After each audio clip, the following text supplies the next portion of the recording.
Stavo uscendo, ho sentito l'odore del fumo, stavo per chiudere la porta, mi sono girato indietro.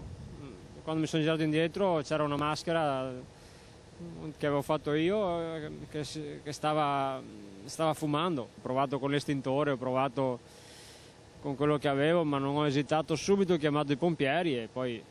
È sotto shock Loris Scudeler, titolare della falegnameria andata distrutta questa notte a causa di un incendio. È stato lui a vedere per primo le fiamme, a dare l'allarme. Ora, spento l'incendio davanti agli occhi, i resti della sua attività. Oltre al lavoro di falegname da anni, costruiva maschere per carri allegorici. In pochi minuti le fiamme hanno divorato tutto.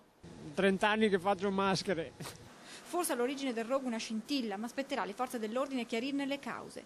Provvidenziale l'intervento dei vigili del fuoco che sono riusciti a limitare il propagarsi delle fiamme. Dietro la falegnameria si trova infatti un emporio di lubrificanti che non è stato intaccato dall'incendio, che invece ha gravemente danneggiato il capannone attiguo alla falegnameria, che realizza impianti per verniciature. Stiamo cercando uno stabilimento per trasferire velocemente l'attività perché siamo pieni di lavoro e quindi dobbiamo riprendere immediatamente le commesse. Scusate, sono agitata perché... vedi la tua vita andare in fumo, insomma. Oltre ai vigili del fuoco e ai carabinieri sul posto sono subito intervenuti i tecnici dell'ARPAV per rilevare eventuali sostanze tossiche nell'aria, non tanto per i materiali utilizzati nella falegnameria, carta, legno e colla, quanto per l'amianto presente nel tetto. La copertura in amianto perché risalgono intorno agli anni 80, quindi è stato bonificato, è stato incamiciato, però adesso crea un problema senz'altro.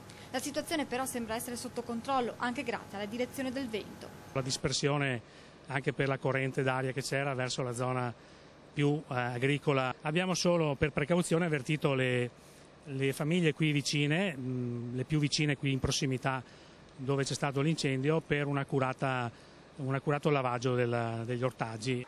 Ora Loris Scudeler guarda la sua falegnameria, stima in oltre 100.000 euro i danni subiti e ricorda 2 anni fa quando dovette ripartire dopo aver subito un furto di materiali e dice: ora riparto di nuovo, ma non da qui. Partirò sicuramente per l'Ucraina, non starò più qua, basta.